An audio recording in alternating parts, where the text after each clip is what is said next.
நட்புக்கு இலக்கணமாக திகழ்கிற நம்முடைய ஐயா திரு கருணாகரன் அவர்கள் வாழ்த்துரை வழங்குமாறு அன்போடு அழைக்கிறோம். திரு கருணாகரன் அவர்கள்.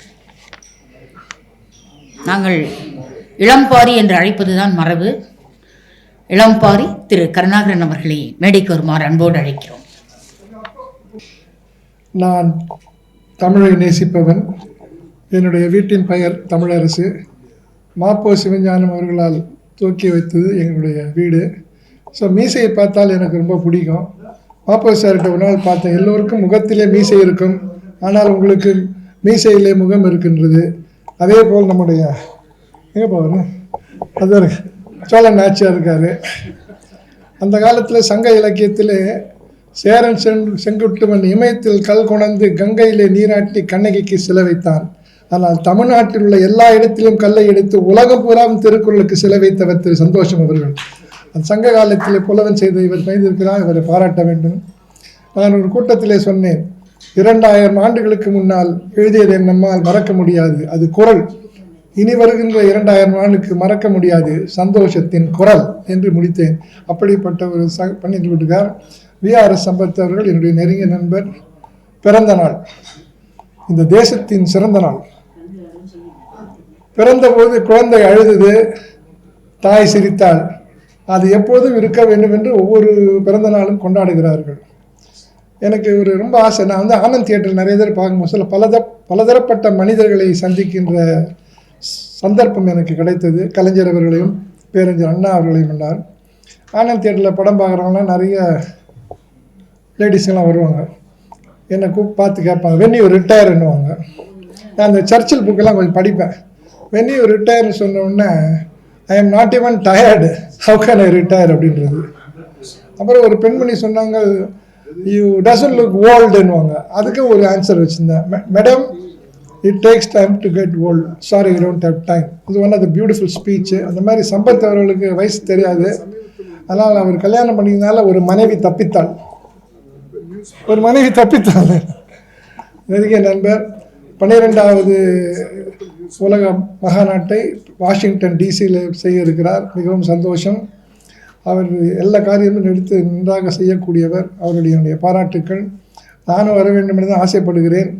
அது விசா ப்ராப்ளத்தினால கொஞ்சம் தள்ளி போகுது. இருந்தாலும் சம்பத் அவர்கள் நீடூழி வாழ வேண்டும். அதே மாதிரி விஸ்வநாதன் சார் அவர்கள் நான் நேசிக்கின்ற பெரிய மனிதர்கள். அவரும் மனிதன். கிட்டத்தட்ட 40,000 மாணவர்களை படிப்பு சொல்லி கொண்டு இருக்கின்ற ஒரு பெரிய கல்வி வள்ளல் அவர். அவரை பாராட்ட வேண்டும். அவர் எனக்கு, நான் தொலைவிலிருந்து அவரை நேசிப்பவன். அப்படிப்பட்ட நம்ம VRS இன்னைக்கு யாரோ எனக்கு அனுப்பிச்சிருந்தாங்க, வணக்கம் ரோட் ஷோன்னாங்க. அதான் VRS இல்லைன்னா வணக்கம் RS ரோட் ஷோ. அதான் VRSனாலே வணக்கம் ரோட் ஷோ. நல்லா நடத்துவார். அதாவது அவர் ஒரு பெரிய மினிஸ்டர் இல்லை, பெரிய பணக்காரர் இல்லை, பெரிய மந்திரி இல்லை, பெரிய MLA இல்லை. இருந்தாலும் அவர்களுக்கு ஈக்குவலாக இந்த ஒரு மாபெரும் விழாக்களை எல்லாம் அடிக்கடி நடத்தி கொண்டிருப்பது ஒரு மாபெரும் சாதனை, யாராலும் முடியாது. அந்த ஒரு காரியத்தை அவர் செய்து கொண்டிருக்கிறார். அவர் நீடூழி வாழ வேண்டும். அவருடைய இந்த முயற்சி வெற்றி பெற வேண்டும் என்று வாழ்த்து விடைபெறுகிறேன். நன்றி. போதுமா விட்டா பேசின்னு அரசியல்வாதிங்க. நன்றி. வாங்க. உலக நாயகன் கமல்ஹாசன் நேற்று பார்த்தேன். இன்னைக்கு உலக நாயகி இவங்களை பார்க்குறேன். அவரு உலகம் சுற்று வாலிபனை அவரை பார்க்குறேன். ஒரு சின்ன ஜோக் ஒன்று சொல்லி முடிச்சிடுறேன். வாலி அவர்கள் வீட்டுக்கு ஒரு நாள் போனேன். அன்றைக்கி எம்ஜிஆர் வந்திருந்தார். நான் சொல்கிறது ஒரு 40-50 வருஷத்துக்கு முன்னே. கண்ணதாசன் தான் பாட்டு எழுத வேண்டும், வாலி அவர்கள் தான் பாட்டு எழுத வேண்டும். மன்னிக்கிறேன், வாலி அவர்கள் எழுத வேண்டும். வாலிக்கு அந்த படம் எம்ஜிஆர் சான்ஸ் கொடுக்கல, கண்ணதாசன் தான் பாட்டு எழுதிட்டார். அப்போது வாலிக்கு கோபம் வந்துச்சு. எம்ஜிஆரை பார்த்து சொன்னார், என்னை வச்சு நீ படம் எடுக்கலை, ஆனால் நான் இல்லாத ஒன்றா படம் ரிலீஸ் பண்ண முடியாது அப்படின்னாரு. ஏங்க அப்படின்னாரு. உலகம் சுற்றும் பண்ணுன்னா எடுப்பேன், உலகம் சுற்றும் வாலி பண்ணு தான் எடுப்பேன், அங்கே வாலி இருக்கிறான்ல அப்படின்னாரு. நன்றி நன்றி.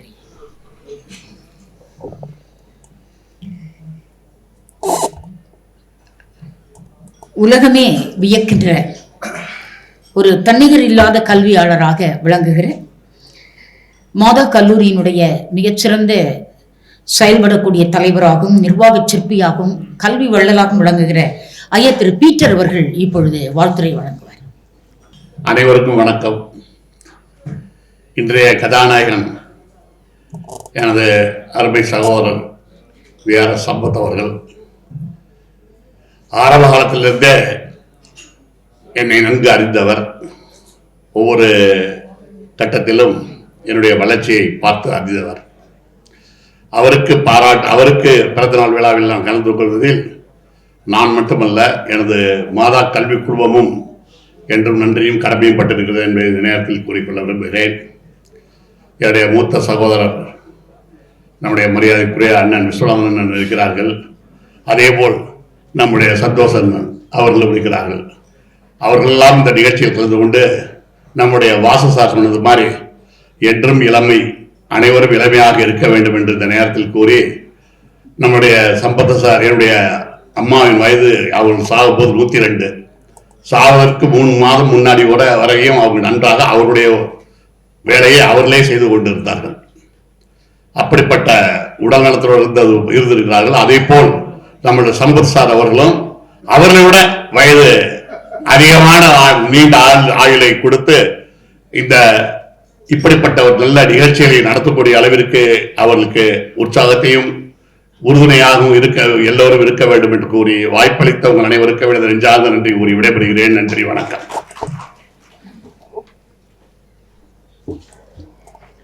ஒரு மிகச்சிறந்த கல்வி வள்ளலாக செயல்படுகிற ஐயா பீட்டர் அவர்களின் வாழ்த்துறையை அரங்கம் மகிழ்ச்சியோடு பெறுகிறது. அடுத்ததாக, பெண்ணுக்கு அறிவை வைத்தான் புவி பேணி வளர்த்திடும் ஈசன், மண்ணுக்குள்ளே சில மூடர் நல்ல மாதர் அறிவை கெடுத்தார் என்று பாரதி தைரியமாக சொன்னான். இறைவன் படைத்த உயிர்களுள் பெண்ணுக்கு சற்று அறிவை அதிகமாய் கொடுத்து விட்டான் என்று சொல்லி ஒத்துக்கொண்டவன் பாரதி என்கிற ஆண்மகன். அதற்கேற்ப தன்னுடைய தொழிலை முன்னெடுப்பாக எடுத்து பல பெண்களுக்கு வாழ்க்கையில் வாழ்வாதாரத்தை கொடுத்த ஒரு அருமையான தொழிலதிபர் வணக்கத்திற்கு திருமதி கிருஷ்ணவேணி அவர்களை வாழ்த்துறை வழங்குமாறு அன்போடு அழைக்கிறோம். வணக்கம், குட் ஈவினிங் ஆல். எனக்கு sir wish you very very happy birthday. பல்லாண்டு பல்லாண்டு பல்லாயிரத்தாண்டு பல கோடி 100,000 மல்லாண்ட தின்தோள் மணிவண்ணான பாசுரம் பாடுற வாயால எல்லாம் வல்ல பெருமாள் இறைவன் உங்களுக்கு நீண்ட ஆயுள், ஆரோக்கியம், எங்களை மாதிரி பீப்புள் கைட் பண்ணுறதுக்கு தொடர்ந்து வளமும் உடல் நலமும் தரணும்னு வேண்டிக்கிறேன். My best wishes for 12th economic conference sir. Last few இயர்ஸாக உங்களோட தொடர்ந்து ட்ராவல் பண்ணிகிட்ருக்கோம். கான்ஃபரன்சஸில், நான் பண்ணுற ஃபங்க்ஷனில் எல்லாமே. மேடையில் இருக்கிற விஜிபி ஐயா, விஸ்வநாதன் ஐயாவுக்கும் என்னோட வணக்கங்கள் தெரிவிச்சுக்கிறேன். Thank you for this opportunity. Very happy birthday to you sir. Thank you. Alvar அமுத மொழியில் பல்லாண்டு பாடினார் வணக்கத்திற்குரிய தொழிலதிபர் கிருஷ்ணவேணி அவர்கள். அடுத்து ரங்கநாதன் தானே வர வேண்டும். பல்லாண்டு பாடிய பிறகு ரங்கநாதனுக்கு தானே வாய்ப்பு தர வேண்டும். வணக்கத்திற்குரிய மனிதநேய மாமணி திரு ரங்கநாதன் அவர்கள் இப்பொழுது வாழ்த்துறை வழங்க வருமாறு அன்போடு அழைக்கிறோம். இந்த உலகத்திலே கல்வி என்கின்ற நிலையத்தை சூரியன் உள்ளளவும் இந்த உலகத்திலே நிகழ்ந்திருக்க வேண்டும் என்கின்ற மிகப்பெரிய விஐடியை உருவாக்கிய எங்களுடைய ஃப்ரெண்ட்ஸ் ஆஃப் யுஎஸ்ஏனுடைய தலைவர் உயர் திரு விஸ்வநாதன் அவர்களே, தங்களுக்கு வணக்கம். நீண்ட நாள் நண்பர் திரு சந்தோஷம் அவர்களே, உங்களோடு பலமுறை நான் பல கூட்டங்களிலே கலந்து கொண்டிருக்கிறேன். சில நாட்களுக்கு பிறகு தங்களை பார்க்கும்போது மிகவும் மகிழ்ச்சி அடைகிறேன். Sampath is my very old friend. But இடையில கொஞ்ச நாள் நாங்கள் அப்படியே சந்திக்காது இருக்கும்போது எங்களுடைய அன்பு தலைவர் எங்களை கூப்பிட்டு மறுபடியும் ஒன்றா சேர்த்து வச்சார். இப்போ எல்லாரும் வயசாகி போச்சுன்றீங்களே, இவங்களுக்கு என்ன வயசாச்சு? அதெல்லாம் ஒன்றுமே இல்லை. சும்மாவே எல்லாரும் விஸ்வநாதன் வயசாகி போச்சு, சந்தோஷத்துக்கு வயசாகி போச்சு, இதெல்லாம் பேசுகிறதுக்காக வந்திருக்கோம். இங்கே வந்தது சம்பத்தை வாழ்த்துவதற்காக வந்தோம். நடக்க இருக்கின்ற அமெரிக்க நாட்டிலே அங்கு நடைபெற இருக்கின்ற தமிழ் மகாநாட்டுக்கு இது ஒரு சிறிய அடிக்கலாகவும், அதை வைத்து அவருடைய பிறந்த நாளையும் கொண்டாடலாம் என்பதற்காக தான் நாம் இங்கே வந்திருக்கிறோம். வரவங்கெல்லாம் விஸ்வநாதனுக்கு வயசாகி போச்சு. என்ன வயசாச்சு? அவருக்கு ஒன்றுமே இல்லையே. அவர் இன்னும் 100 வருஷம் அவர் இருக்கணும். அப்போ தான் இந்த கல்வித்துறை உலகத்திலே கல்வி என்பதை இன்னைக்கு IIT தோற்கடித்த மகான். இந்த நாட்டிலே கல்வி வளரவில்லை. எப்பொழுது பார்த்தாலும் பள்ளிக்கூடத்தில் வாத்தியார் இல்லை, காலேஜில் டீச்சர் இல்லை, இந்த கவர்மெண்ட்டில் ஆள் இல்லை. இதை தான் அவர் சொல்லிட்டு இருக்காரு. இதெல்லாம் எப்படியாவது சரிப்படுத்த இது போன்றவர்களை இந்த நாட்டினுடைய பிரைம் மினிஸ்டர் ஒரு கமிட்டி மாதிரி வச்சு இதை எப்படி சரிப்படுத்த வேண்டும் என்பதை நிறுவ வேண்டும் என்பதற்காக பல முறை நாங்கள் முயற்சி செய்து கொண்டிருக்கிறோம். இங்கு வந்தது அருமை சம்பத்தை வாழ்த்துவதற்காக. வாழ்க, பல ஆண்டு காலம் உங்களோடு தொடர்ந்து நீடிப்போம். வளர்க தமிழ்.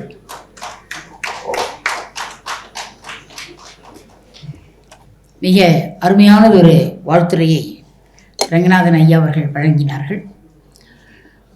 தமிழால் வாழ்த்து ஒருவர் பெற்ற பிறகு அவர் இந்த உலகத்தில் பெறுவதற்கு ஒன்றுமே இல்லை என்று சொல்லக்கூடிய ஒரு அருமையான வாழ்த்து. காரணம், ஒரு மனிதன் இப்படித்தான் வாழ வேண்டும் என்கிற ஒரு அறநெறியை சொன்ன உலக பொது இலக்கியம் தமிழ். அதனால் அந்த தமிழ் மொழியால் வாழ்த்துகிற போது அறநெறியோடு கூடிய வாழ்க்கை தனி மனிதனுடையது என்பது உட்பொருள். அந்த பொருளின் அடிப்படையில் ரங்கநாதன் ஐயா அவர்கள் வாழ்த்துரை வழங்கினார்கள். Now I call upon the great personality Dmitry Sheenbinin, Russian Consul General. அவர்களை அன்போடு அழைக்கிறோம்.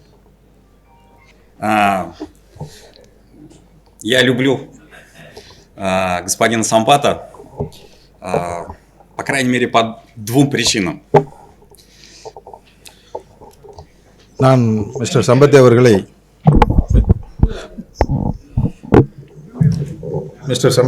மிகவும் நேசிக்கிறேன். அது என்ன 2 காரணங்களுக்காக அப்படின்றத இப்போ உங்கள்கிட்ட சொல்கிறேன். Первое – это потому, что господин Сампат уже был другом Советского Союза и России до того, как я родился на этот свет. So actually he was a very good friend of the Soviet Union. From the day just I have been watching his activities and everything for his contribution to the Soviet Union. А второе, потому что каждый раз, когда я прихожу на мероприятие, которое организует господин Сампат, я каждый раз жалею, что я не учил тамильский язык. ஒரு முறையும் அவர் இந்த நம்ம பிறந்தநாள் விழாக்களையும் மற்ற விழாக்களையும் அழைக்கும் பொழுது நான் மிகவும் வருத்தப்பட்டு என்னால் தமிழில் பேச முடியவில்லை என்பதை நான் மிகவும் வருத்தம் அடைகிறேன். Спасибо большое, что вы остаетесь другом, большим другом Советского Союза и Российской Федерации. Действительно, мы все это очень ценим и чувствуем ту теплоту, которую вы сохранили на протяжении всех этих лет.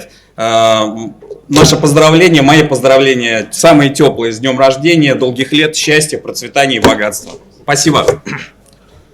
எங்களுடைய சோவியத் யூனியனுடைய மிக நெருக்கமான நண்பரும் எங்களுடைய நட்பை மிகவும் பேணி காப்பவரான மிஸ்டர் சம்பத் அவர்கள் நீண்ட நாள் வாழ்வதற்கும் உடல் நலத்துடன் உள்ள நலத்துடன் தனிப்பட்ட முறையிலும் நான் என்னுடைய பிறந்தநாள் வாழ்த்துக்களை அவர்களை தெரிந்து கொள்கிறேன். நன்றி.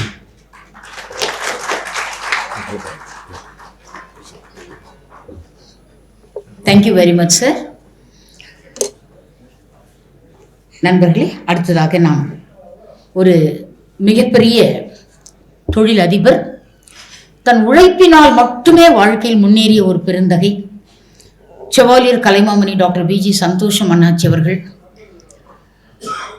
மழைக்கு கூட ஒரு கல்லூரி பாசறையிலேயோ ஒரு பல்கலைக்கழக வாசலிலோ நுழையாதவர். ஆனால் அவருடைய வாழ்க்கை சரித்திரம் சென்னை பல்கலைக்கழகத்தில் BA BSc BCom மாணவர்களுக்கு 2-3 பருவத்தில் நான்-டீடைல் டெக்ஸ்டாக உழைப்பை நோக்கி உத்தமன் என்ற புத்தகம், அவரை பற்றி எழுதிய புத்தகம் BA BSc BCom ஸ்டூடெண்ட்ஸ்க்கு கல்லூரி பாடத்திட்டத்தில் வைக்கப்பட்டது என்று சொன்னால் இதைவிட இன்னொரு வரவேற்புரையை சொல்ல வேண்டும் என்ற அவசியம் இல்லை. நான் மாணவர்களுக்கு அடிக்கடி சொல்வது உண்டு, அன்பு நண்பரே, உன் எதிர்காலம் என்னாச்சு, உன் சுய முன்னேற்றம் என்னாச்சு, உன் தனி வாழ்க்கை என்னாச்சு, உன் பண்பு என்னாச்சு, உன் கல்வி என்னாச்சு, உன் உழைப்பு என்னாச்சு, அத்தனைக்கும் ஒரே விட VGP அண்ணாச்சி என்று நான் சொல்வேன். அப்படிப்பட்ட ஒரு செவாலியர் டாக்டர் கலைமாமணி VG சந்தோஷம் அண்ணாச்சி அவர்கள் இப்பொழுது நட்பின் இலக்கணமாக திகழ்கிற திரு VRS அவர்களின் இனியதொரு பிறந்த நாளுக்கு வாழ்த்துரை வழங்க வருமாறு பணிவன்போடு அழைக்கிறேன். எல்லோருக்கும் வணக்கம். உலகை தமிழால் உயர்த்திடுவோம், அகர முதல எழுத்தெல்லாம் ஆதி பகவன் முதற்றே உலகு, அன்னையும் தந்தையும் ஆசானும் முன்னறி தெய்வம், ஆலயம் சொல்லுவது சால முன்னன்று, யாது ஊரே யாது ஊரே யாவரும் கேளி.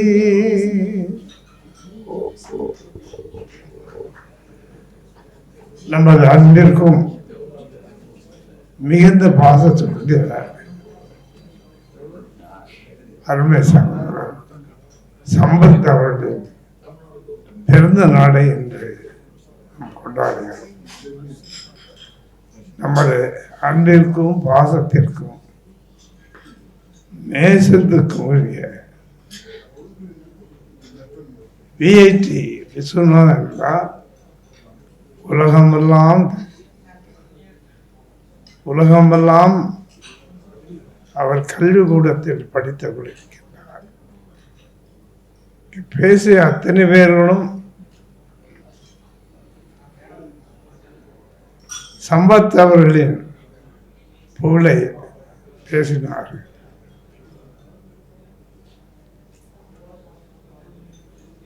வருகின்ற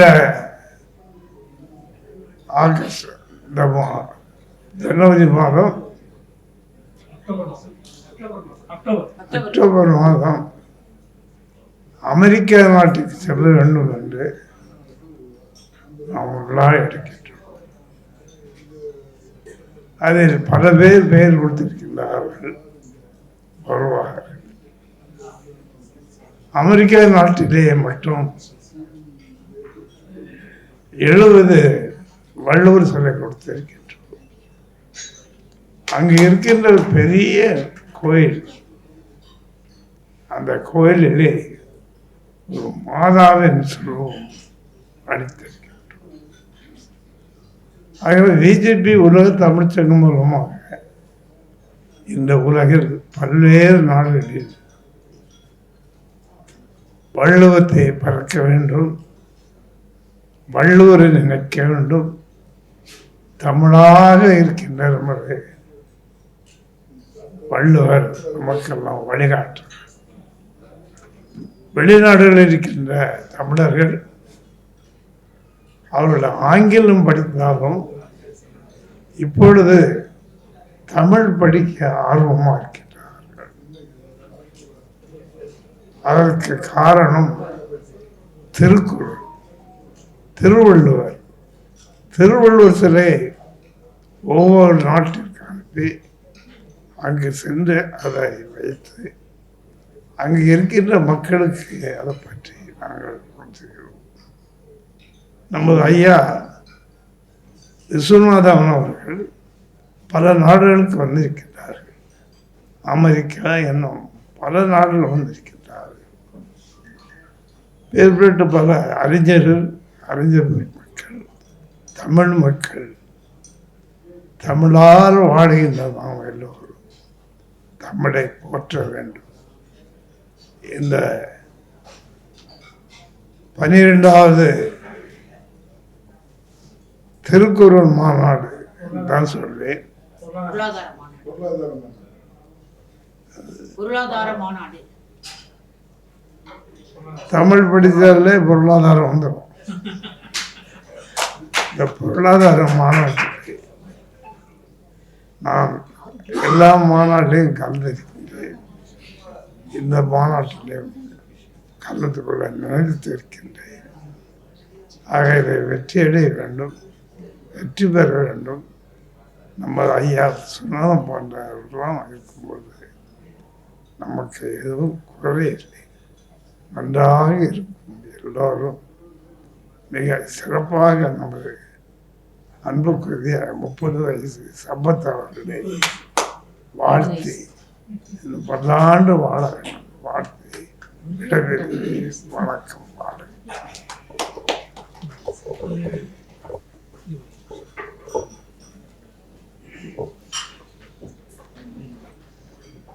அகவை 89 தொடங்குகிற இந்த சூழ்நிலையிலும் எப்படி ஒரு உணர்ச்சி பூர்வமான ஒரு உரையை திரு செவாலியர் கலைமாவன் விஜி சந்தோஷம் அண்ணாச்சி அவர்கள் தருகிறார் என்று சொன்னால் அது உள்ளத்தில் இருக்கக்கூடிய தமிழ் மீது இருக்கிற ஆர்வம், தமிழன் மீது இருக்கிற பற்று, அதனால் தான் அவரால் நின்று பேச முடிகிறது.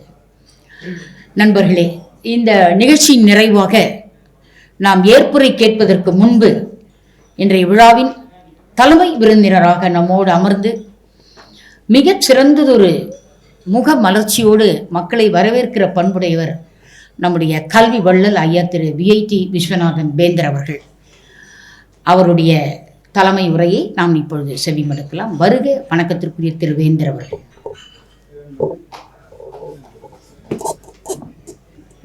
அனைவருக்கும் வணக்கம். அருமை நண்பர் சம்பத் அவர்கள் தன்னுடைய பிறந்த நாளையே உலகத்தமிழர் பொருளாதார மாநாட்டின் துவக்க விழா மாதிரி செய்து விட்டார்கள். அறிமுக விழாக அவருக்கு வாழ்த்துக்களை தெரிவித்துக் கொள்கிறேன். அவருடைய வயதை பற்றி நான் பேசப் போவதில்லை. இந்த 15ஆம் தேதி அண்ணாச்சிக்கு 90 பிறக்கிறது. அதனால அவரையும் சேர்த்து வாழ்த்துருவோம். 12வது உலகத்தமிழர் பொருளாதார மாநாடு அமெரிக்க தலைநகரில் நடக்க இருக்கிறது. இதுவரை நடந்த மாநாடுகளை விட இது ஒரு முக்கியத்துவம் பெறுகிற மாநாடாக இருக்க வேண்டும் என்று நான் விரும்புகின்றேன். அதற்கு காரணம், ஒன்று, மற்ற நாடுகளை விட முந்தி செல்லுகின்ற சூழ்நிலையிலே இந்திய நாடு இருக்கிறது மொத்த பொருளாதாரத்தில். அதேபோல் மற்ற மாநிலங்களை விட முதலிடத்தில் தமிழகம் வளர்ந்து கொண்டிருக்கிறது பொருளாதார ரீதியாக. இதை மக்களுக்கு எடுத்து சொல்வது மட்டுமல்ல, இன்னும் என்னென்ன செய்ய வேண்டும், எப்படி வளர வேண்டும் என்பதையெல்லாம் உலகெங்கும் வாழ்கின்ற தமிழர்கள் ஒன்று கூடி பேச இருக்கின்றோம். நீங்கள் பார்த்திருப்பீர்கள், அண்மையிலே கூட நம்முடைய பிரதமர் அவர்கள் குறிப்பிட்டார்கள், உலகத்தின் 4வது இடத்திலே இப்போது நாம் இருக்கின்றோம். ஜிடிபி என்று ஆங்கிலத்தில் சொல்வார்கள். அந்த மொத்த உற்பத்தியில் முதலிடத்திலே அமெரிக்காவும், 2வது இடத்திலே சீனாவும், 3வது இடத்திலே ஜெர்மனியும், 4வது இடத்திலே ஜப்பான் இருந்தது. இந்த ஆண்டு நாம் அவர்களுக்கு மேலே வந்துவிட்டோம். நாம் இப்பொழுது 5வது இடம், ஜப்பான் 4வது இடம், ஜப்பான் 5வது இடத்துக்கு போய்விட்டது. மிகுந்த மகிழ்ச்சியாக இருக்கிறது. இன்னும் 3வது இடத்துக்கும் போவதற்கு வாய்ப்பு இருக்கிறது என்று நம்முடைய பிரதமர் அவர்கள் சொல்லியிருக்கிறார். இது மொத்த உற்பத்தியை பார்க்கும் பொழுது. ஆனால் தனிநபர் வருமானத்தில் நாம் இன்னும் பின்தங்கி இருக்கின்றோம். பெர் கேபிட்டா இன்கம் அதுவும் வளர வேண்டும். வளர்ந்த நாடு என்று சொல்வதற்கு டோட்டல் ஜிடிபி ஒரு பக்கம், பெர் கேபிட்டா இன்கம் ஒரு பக்கம், கல்வி ஒரு பக்கம், HDI என்று சொல்வார்கள், ஹியூமன் டெவலப்மெண்ட் இண்டெக்ஸ். அது மூன்றையும் வைத்துத்தான் கல்வி, சுகாதாரம், தனிநபர் வருமானம் 3ஐ வைத்துத்தான் அது நிர்ணயிக்கப்படுகிறது. அதில் நாம் 130வது இடத்துல இருக்கிறோம் ஹியூமன் டெவலப்மெண்ட் இண்டெக்ஸில். ஆக அதுவும் வளர வேண்டும், கல்வியும் வளர வேண்டும். இந்த தனிநபர் வருமானம் வளர வேண்டுமானால் எல்லோருக்கும் கல்வி அறிவு வேண்டும், வேலை செய்கிற வாய்ப்பு இருக்க வேண்டும். அப்பொழுதுதான் தனிநபர் வருமானம் வளரும். அதற்கு என்னென்ன செய்ய வேண்டும் என்பதை நம்முடைய மாநாட்டிலே அதை பற்றி எடுத்து சொல்லி தீர்மான வடிவிலை போட்டு மத்திய அரசுக்கும் மாநில அரசுகளுக்கும் வழங்க வேண்டும் என்று நான் கேட்டுக்கொள்கின்றேன்.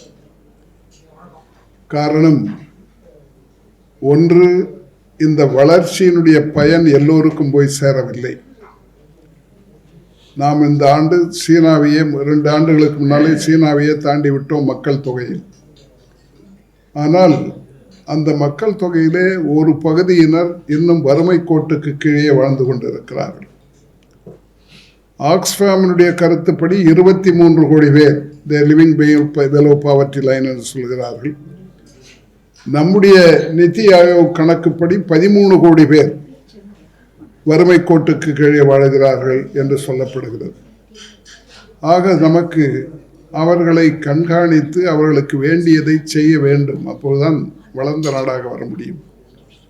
உலகத்தில் இருக்கிற 193 நாடுகளில் ஒரு 74-75 நாடுகளைத்தான் வளர்ந்த நாடுகள் என்று ஏற்றுக்கொள்கிறோம். அதற்கு அடிப்படை காரணம், $12,500 மேலே தனிநபர் வருமானம் இருந்தால்தான் அது ஏற்றுக்கொள்ளப்படும். நாம் இப்பொழுது 2800, 2900 தான் இருக்கின்றோம். ஆக நாம் இன்னும் 3-4 மடங்கு வளர வேண்டும். அதற்கு என்னென்ன செய்ய வேண்டும்? மாநிலங்கள் என்ன செய்ய வேண்டும்? மத்திய அரசு என்ன செய்ய வேண்டும்? தொழிலதிபர்கள் என்ன செய்ய வேண்டும்? இளைஞர்கள் என்ன செய்ய வேண்டும்? இதையெல்லாம் நாம் அலசி ஆராய்ந்து மக்களுக்கு எடுத்து சொல்ல வேண்டும்.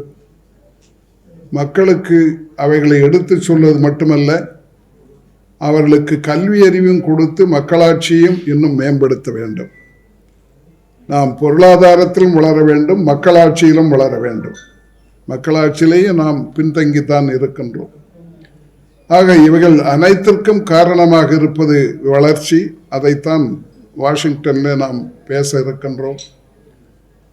எப்பொழுதுமே நான் கவலைப்படுவதுண்டு, இந்த நாட்டினுடைய வளர்ச்சி பெரும் பொருளாதார அல்லது கோட்டீஸ்வரர்கள் வளர்ச்சியாக மட்டும் இருக்கக்கூடாது. கிபி 2000 இந்திய நாட்டில் 9 பில்லியனர்கள் தான் இருந்தார்கள். உங்களுக்கு தெரியும், பில்லியனர்னா பெருங்கோட்டீஸ்வரர்கள். ஒரு 8,000-10,000 கோடி ரூபா வச்சுருந்தா அவரை கோட்டீஸ்வரன் கடவுளாகவே ஆக்கிடுவோம், ஏன்னா பணம் இருந்தால். அந்த 9 பில்லியனர்கள் இந்த 24 ஆண்டுகளில் வளர்ந்து 284 இப்பொழுது ஆகியிருக்கிறது. 9 284 என்பது சாதாரண வளர்ச்சி அல்ல, அசுர வளர்ச்சி. அதை பார்க்கும்பொழுது மகிழ்ச்சியாகத்தான் இருக்கு. இவ்வளவு பணக்காரர்களை நாம் உற்பத்தி செய்திருக்கிறோம் என்று. ஆனால் அந்த வளர்ச்சியின் பயன் மக்களுக்கு போய் சேரவில்லை என்பது உண்மை. 140 கோடி மக்களிலே 120 கோடி மக்கள் இன்னும் லோ இன்கம் குரூப்பில் தான் இருக்கிறார்கள். ஒரு 20 லட்சம் பேர் மட்டும்தான் ஹை இன்கம் குரூப். மீதம் இருப்பவர்கள் எல்லாம் மிடில் கிளாஸ். அது மிடில் கிளாஸ் எப்படி ஒன்றாலும் இருக்கும். Lower middle class, upper middle class, middle class, இப்படி இருக்கும். ஆக நாம் இந்த 70 லட்சம், இந்த 20 லட்சம் பேருக்குத்தான் இந்த நன்மை போய் சேருகிறது. இதை அவர்களுக்கு தடுக்க வேண்டும் என்று நான் சொல்லவில்லை. அது மற்றவர்களுக்கும் போய் சேர்வதற்கு வழிவகை செய்ய வேண்டும். அப்பொழுதுதான் இந்த நாடு ஒரு முழுமையான வளர்ந்த நாடாக, ஒரு மக்களாட்சி, உண்மையான மக்களாட்சி இருக்கின்ற நாடாக வர முடியும். இந்த எல்லாம் அலசி ஆராய்ந்து உண்மையை மக்களுக்கு எடுத்து சொல்வதற்கும் நம்முடைய தமிழர்கள் மட்டுமல்ல இந்தியா முழுவதும் அது செல்ல வேண்டும். கல்வி ஒரு பகுதியில் மட்டும் இருந்தால் போதாது. இந்தியாவே கல்வியிலே பின்தங்கியது, உயர்கல்வியிலே. ஏன்னா நம்முடைய GR 28% தான் கிராஸ் என்ரோல்மெண்ட் ரேஷியோ. அதுக்குள்ள தமிழ்நாடு பரவாயில்லை, கிட்டத்தட்ட 50% எட்டுகின்ற அளவுக்கு வந்திருக்கிறோம். கேரளாவில் அடுத்து 41%. ஆனால் பெரிய மாநிலங்கள் வளர்ந்தால் ஒழி இந்தியா வளர முடியாது. பீகாரிலே அது 17% இருக்கிறது. உத்தரப்பிரதேசத்தில் 23% இருக்கிறது. அவர்களும் வளர வேண்டும். வளர்ந்தால்தான் நாடு வளரும். ஆக இதற்கு மத்திய அரசு தான் முக்கியமான பொறுப்பேற்க வேண்டும். காரணம், பணம் அங்கே தான் இருக்குது, மாநிலங்களும் இருக்குது. கொஞ்சம் கொஞ்சம் அவங்களால் செலவு செய்ய முடியும். பெரிய அளவுக்கு செய்ய வேண்டுமானால் மத்திய அரசு கொஞ்சம் அக்கறை எடுத்து கல்விக்கு இன்னும் கொஞ்சம் அதிகம் ஒடுக்க வேண்டும் என்பதையும் நம்முடைய மாநாட்டிலே நான் பேச வேண்டும் என்று விரும்புகிறேன். காரணம், இந்த ஆண்டு நம்முடைய பட்ஜெட் 55 லட்சம் கோடி இந்தியாவினுடைய பட்ஜெட். நம்ம அம்மா தான், நிர்மலா சீதாராமன் அம்மா தான் கொண்டு வந்திருக்கிறார்கள். ஆனால் கல்விக்கு அதில் 2.5% தான் ஒதுக்கப்பட்டிருக்கிறது. மாநிலங்கள் எல்லாம் 12% 15% செலவழிக்கிறார்கள் அலாட்மெண்ட்டு, அலோகேஷன். அதில் தமிழ்நாடு தான் முதலிடம், 21%. இந்த ஆண்டு பட்ஜெட்டில் 21% கல்விக்கு ஒதுக்கப்பட்டிருக்கிறது. மற்றவர்கள்லாம் 12% 15 பண்ணியிருக்காங்க. ஆனால் மத்திய அரசு 2.5% தான் கொடுத்திருக்கிறது.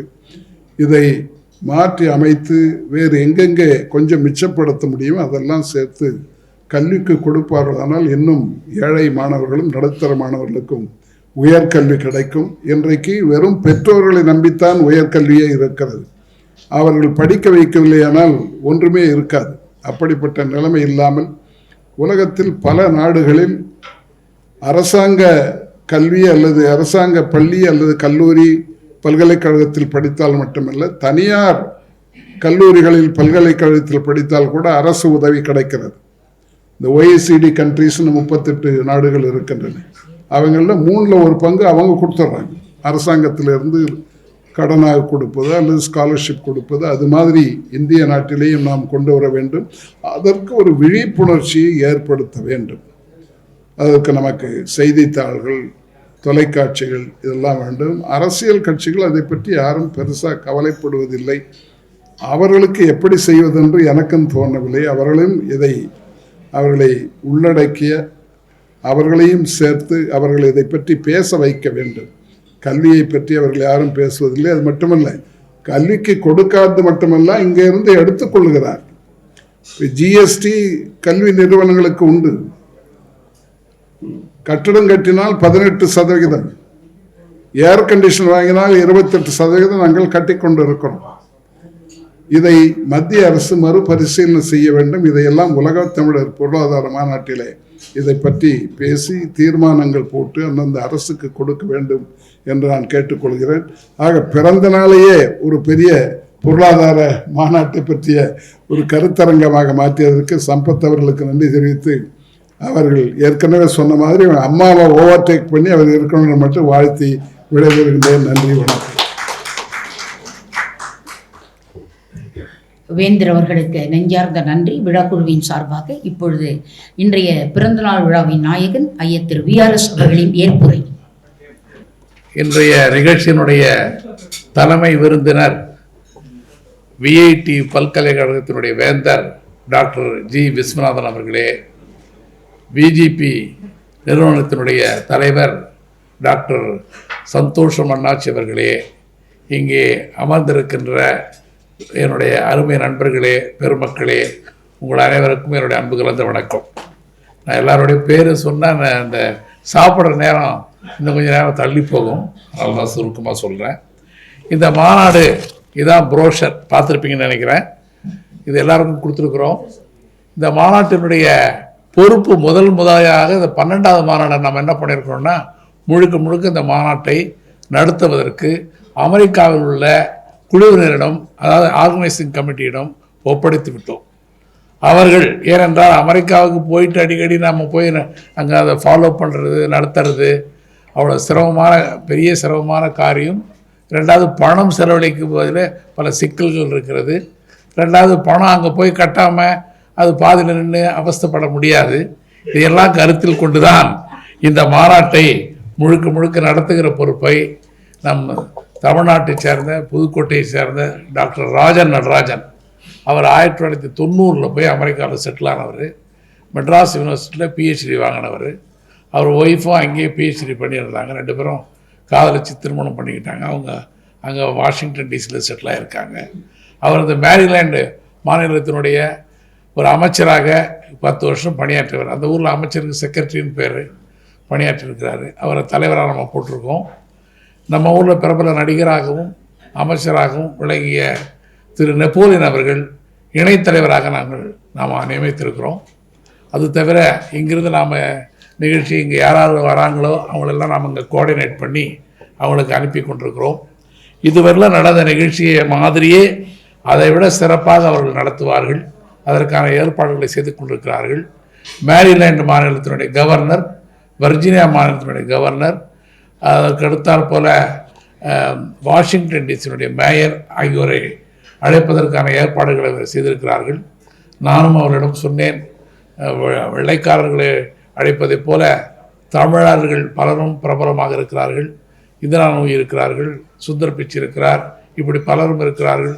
அவர்களையெல்லாம் நீங்கள் அழைக்க வேண்டும் என்று கேட்டுக்கொண்டிருக்கிறோம். இந்த மாநாடு நமது வேந்தர் விஐடி வேந்தர் என்னிடம் போன தடவை நடந்த மீட்டிங்கில் சொன்னார், ஒரு 10 பொருளாதார மேதைகளை நீங்கள் அழைக்க பார்க்க வேண்டும், ஒரு நோபல் பரிசு பெற்றவரை அழைக்க பார்க்க வேண்டும், இந்த மாநாட்டிலே பொருளாதார கருத்துக்களை சொல்லக்கூடிய பிரபல பல நாடுகளிலிருந்து கூப்பிட வேண்டும் என்றெல்லாம் அறிவுரை வழங்கினார்கள். அவருடைய அறிவுரைகள் எல்லாம் அவர்களுக்கு தெரிவித்திருக்கிறோம். அவர்களும் அதற்கான முயற்சிகளை எடுத்துக்கொண்டிருக்கிறார்கள். ரகுராமன், அதாவது ரிசர்வ் பேங்க் வங்கியினுடைய தலைவராக இருந்தவர், கவர்னராக இருந்தவர், இப்போது சிகாகோவில் இருக்கிறார். அவரை அழைக்க சொல்லியிருக்கிறோம். இப்படி பல, அதே மாதிரி வேர்ல்டு பேங்க்குடைய சேர்மன் இந்தியாவை சேர்ந்தவர், பஞ்சாபி, அவரையும் நாங்கள் அழைக்க சொல்லியிருக்கிறோம். இந்த மாதிரி முக்கியமான பலரையும் இந்த மாநாட்டிற்கு அழைக்க சொல்லியிருக்கிறோம். இந்த மாநாடு கலந்து கொள்வதால் இதுவரையிலும் நடந்த மாநாட்டை விட இந்த மாநாட்டில் பல புதிய பொருளாதாரத்தில் பலம் பெற்ற, அதாவது வங்கிகளில் தலைமையேற்று நடத்துகின்ற அமைச்சர்களாக இருக்கின்ற பலரையும் நீங்கள் ஒரு அறைக்குள் சந்திக்கிற வாய்ப்பு உங்களுக்கு கிட்டும். நீங்களாக போய் அப்பாயின்மெண்ட் வாங்கி பார்க்குறதுலாம் உனக்கு கஷ்டம். இது என்னன்னாக்க ஒரு கான்ஃபரன்ஸ் ஹாலில் உங்கள் விசிட்டிங் கார்டை கொடுத்து அவங்கள சந்திக்கிற வாய்ப்பு உங்களுக்கு கிடைக்கும். அந்த வாய்ப்பை நீங்கள் தவற விடாதீர்கள். நீங்கள் இங்கே வந்திருக்கிறவங்க மட்டுமல்ல, உங்களுடைய நண்பர்கள், உங்களுக்கு வேண்டியவர்கள், தொழிலதிபர்கள் அனைவரையும் வர சொல்லுங்கள். நாங்கள் இப்போ என்ன பண்ணியிருக்கோம், ரியல் எஸ்டேட்டு ஈடுபட்டவங்க, அதே போல் ஹாஸ்பிட்டல் நடத்துகிறவங்க, அதே போல் கல்லூரிகள் நடத்துகிறவங்க, அதே போல் மார்க்கெட்டிங் பிஸ்னஸ் நடத்துகிறவங்க, இப்படி விதவிதமான ஆட்களுக்கு இன்விடேஷன் அனுப்பியிருக்கோம். கிட்டத்தட்ட 6000 பேருக்கு இது வரையிலும் நம்ம இமெயிலில் இன்விடேஷன் போயிருக்கு. நேரடியாக கிட்டத்தட்ட ஒரு 300-400 பேருக்கு கொண்டு போய் கொடுத்துருக்குறோம். அது தவிர தமிழ்நாட்டில் இருக்கிற அமைச்சர்கள், நாடாளுமன்ற உறுப்பினர்கள், சட்டமன்ற உறுப்பினர்கள், கல்லூரியினுடைய தலைவர்கள், இப்படி பலருக்கும் நேரில் போய் அழைத்திருக்கிறோம்.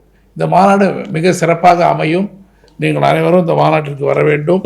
இந்த மாநாடு என்னுடைய பிறந்த நாளாக இருந்தாலும் கூட இதை எப்போதும் ஒரு பயனுள்ள காரியமாக செய்ய வேண்டும் என்பதற்காகத்தான் இந்த என்னுடைய பிறந்த நாள் அன்று இன்றைக்கு இந்த மாநாட்டை மேலும் எடுத்து செல்வதற்கான ஒரு கூட்டமாக இதை மாற்றியிருக்கிறோம். இதில் இந்த மாநாட்டில் அவர் இப்போ விஐடி சான்சலர் சொன்ன மாதிரி பல்வேறு தீர்மானங்களை நிறைவேற்றுவதற்கான கருத்துக்கள் எல்லாம் இதில் இருக்கிறது. நீங்கள் இதை எடுத்துக்கொண்டு போய் படித்து பார்க்கலாம். மாநாட்டிற்கு வருவதற்கு விருப்பப்படுகிறவர்கள் நிறைய அவங்க ஃபீஸ் போட்டிருந்தாங்க. முதல்ல $3000 போட்டாங்க. நான் சொன்னேன் $3000 வரவே மாட்டாங்க யாரும். அப்புறம் அதுக்கு பிறகு 1500 ஆக்கினாங்க. அதுக்கு பிறகு அது $750 இப்போது ஆக்கியிருக்கிறார்கள். அது ₹65,000 இந்தியன் ருபீஸ்க்கு. அதில் 3 நாளைக்கு உங்களுக்கு சாப்பாடு மற்ற வசதிகளெல்லாம் செய்து கொடுக்கிறார்கள். தங்குவதற்கு முதல்ல சேர்த்தார் போல் அவங்க $1500 என்று போட்டார்கள். நாங்கள் சொன்னோம் $1500 அது சரியாக வராதேன்னு சொன்னோம். அதற்கு பிறகு அவங்க தங்குவதை தனியாக பிரித்து விட்டார்கள். தங்குவதற்கான அந்த ஹோட்டலுடைய லிங்கை கொடுத்துருக்காங்க. 2 பேரும் சேர்ந்து தங்குறீங்களா அது 65,000 32,500 ஆகிவிடும். அதுலேயும் கொஞ்சம் உங்களுக்கு சிக்கனமாக நீங்கள் வர முடியும். பலரும் வருவதற்கான வாய்ப்புகள் இருக்கிறது. ஆகவே இதை பயன்படுத்தி கொள்ளுங்கள். இந்த மாநாட்டிற்கு புதுசாக ஒரு முக்கியமான விஷயம் என்னென்னா, அவர் விஐடி சான்சலர்கிட்ட போய் ஒரு நாள் அவருடைய கெஸ்ட் ஹவுஸில் பேசிகிட்டு இருந்தேன்.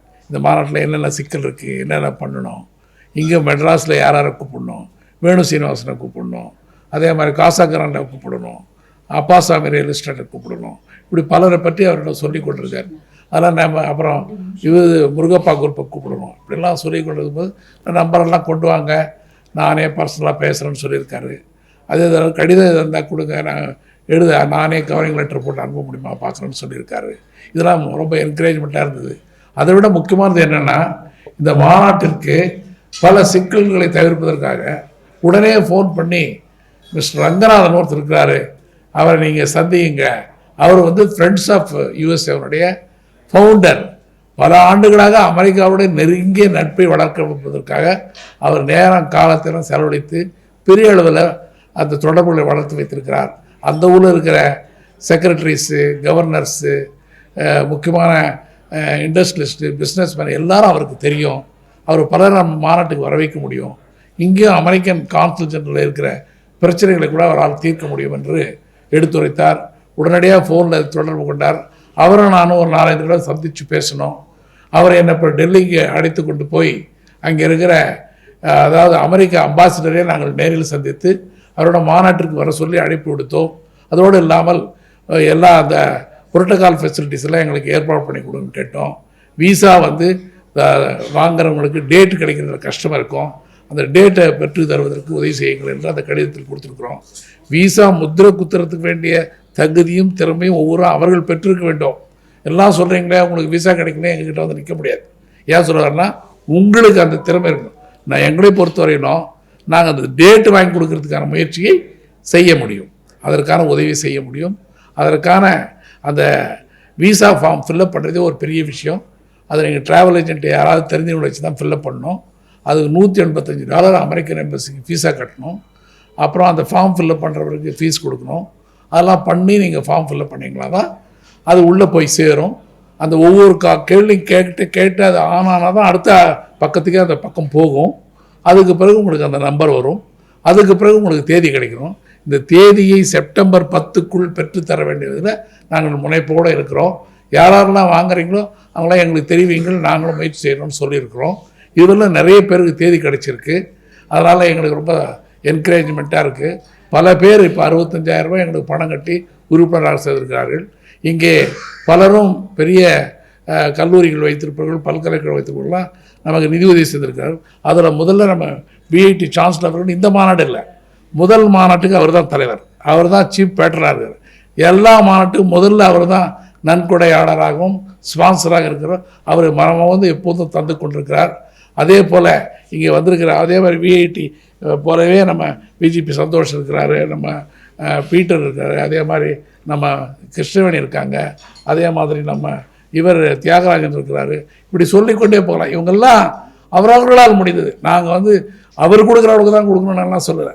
ஏதாவது முடிந்தவரையில் சப்போர்ட் பண்ணிக்கலாம். இங்கேருந்து ஒரு கல்ச்சுரல் டீம் கூப்பிட்டு போக முடியும். பல்வேறு பணிகளை செய்வதற்கு வசதியாக இருக்கும். இதை வந்து டொனேஷன் கொடுக்க வேண்டும் என்பது இல்லை கட்டாயப்படுத்துவதே கிடையாது. நம்ம விருப்பப்பட்டால் நீங்கள் கொடுங்க, இல்லைனா மாநாடு நடக்கவே தரும். பணம் வந்தாலும் வராவிட்டாலும், அதாவது இது அடாது மழை பிடிந்தாலும் விடாது நாடகம் நடைபெறுன்ற மாதிரி இந்த நிகழ்ச்சி மிக வெற்றிகரமாக அமெரிக்காவினுடைய தலைநகராக இருக்கிற வாஷிங்டனில் நடைபெறும். இந்த வாஷிங்டன்லேருந்து இங்கேருந்து போகிறதுக்கு எல்லாருக்கும் தேதி என்ன ஃபிக்ஸ் பண்ணியிருக்கோன்னா, அக்டோபர் 1ஆம் தேதி ஃப்ளைட்டில் நீங்கள் ஏறுங்க. 8 மணி ஃப்ளைட்டு எமிரேட்ஸில் வாங்குங்க டிக்கெட்டு. அது 2ஆம் தேதி காலையில் 8:30 மணிக்கு 8:40க்கு அங்கே போய் இறங்கும். 2 மணி நேரம் அங்கே நீங்கள் வெளியில் வர்றதுக்கு. நேராக உங்களை எல்லாரையும் 2ஆம் தேதி காந்தி ஜெயந்தி அன்னைக்கு வாஷிங்டன் டிசியில் இருக்கிற காந்தி சிலை முன்னாடி போய் நிறுத்த போகிறோம். எல்லோரும் சேர்ந்து ஒரு குழு புகைப்படம் எடுத்துக்கொண்டு ஒரு பீஸ் பிளட்ஜ் எடுத்துக்க போகிறோம். அதுக்கு பிறகு ட்ராவல் ஏஜென்ட்டு உங்களை எல்லாம் கூட்டிகிட்டு போவார்.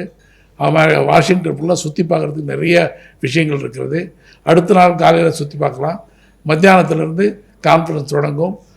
அதாவது வெள்ளிக்கிழமை மத்தியானம், சனிக்கிழமை முழு நாள், ஞாயிற்றுக்கிழமை 3 நாள் நடக்கும். அதுக்கு பிறகு சுற்றுலாவை நம்ம ஃபிக்ஸ் பண்ணியிருக்கோம். விருப்பப்பட்டவர்கள் அந்த சுற்றுலா ஏஜென்ட்டுகளை போய் சேரலாம். திங்கட்கிழமை வந்து அவன் வந்து நயகரா ஃபால்ஸ் கூட்டிகிட்டு போகிறாங்க. செவ்வாய் புதன் நியூயார்க்கு, வியாழக்கிழமை நைட்டு நீங்கள் திரும்பி சென்னைக்கு வந்துடலாம். அந்த மாதிரியான ஏற்பாடுகளை அவர்கள் செய்திருக்கிறார்கள். விருப்பப்பட்டவர்கள் வெறும் மாநாட்டை பார்த்து திரும்பி வந்து விடலாம். சுற்றுலாவுக்கு போகலாம். 1ஆம் தேதி வரல, 2ஆம் தேதி வரவங்க வரலாம். அது அவருடைய விருப்பம். இந்த மாநாடை பொறுத்தவரையிலும் உங்களுக்கு ஒவ்வொரு மணியும் ஒவ்வொரு துளியும் பயனுள்ளதாக இருக்கும் என்பதை மறந்து விடாதீர்கள். You cannot see yourself with all the VIPs together in one hall to exchange your visiting cards, to exchange your thoughts, to exchange your money, to exchange your knowledge with others. Don't miss this opportunity. Please use this opportunity and inform to others to participate in this great conference. Nobody organized still date such a big economic conference in America. Even in Americans not organized. Ourselves we are doing, we are inviting all over the world, our Tamil community, Indian community, international community. Only not Tamils, others also participating. One masala dosa kadanduchu vechunga, வெறும் நம்ம நாட்டுக்குள்ளேயே போய் மசாலா தோசை கட்டினா sales ஆகாது. எல்லாரும் வந்து சாப்பிட்டா தான் விற்பனை ஆகும். அந்த மாதிரி நாம் பணம் சம்பாதிக்கணும்னா எல்லா சமூகத்தோடும் நெருங்கி பழகணும். எல்லாரோடையும் உங்களுடைய கருத்துக்களை பரிமாறிக்கொள்ள வேண்டும். அப்போ தான் உங்களால் பணம் பண்ண முடியும். தமிழர்களால் ஃபினான்ஷியலை சவுண்டாக இருக்கணுன்றதுக்காக அந்த மாநாடு நடத்துகிறோம். நாம் வந்து எஜுகேஷனலாக இருக்கிறோம், ப்ரொஃபஷனலாக இருக்கிறோம், நல்ல சார்ட்டர்டை கொண்டிருக்கோம், டாக்டர்ஸ் இருக்கும், என்ஜினியர்ஸ் இருக்கும், பிஸ்னஸ் மேனாகவும் அதே நேரத்தில் ப்ரொஃபஷனலாகவும் நீங்கள் ஷைன் பண்ணோம்னா இந்த கான்ஃபரன்ஸை மிஸ் பண்ணாதீங்க. It's a great opportunity. Thanks for everyone to attend this birthday get together as well as 12th World Tamil Economic Conference Roadshow. Thanks everyone. Thank you.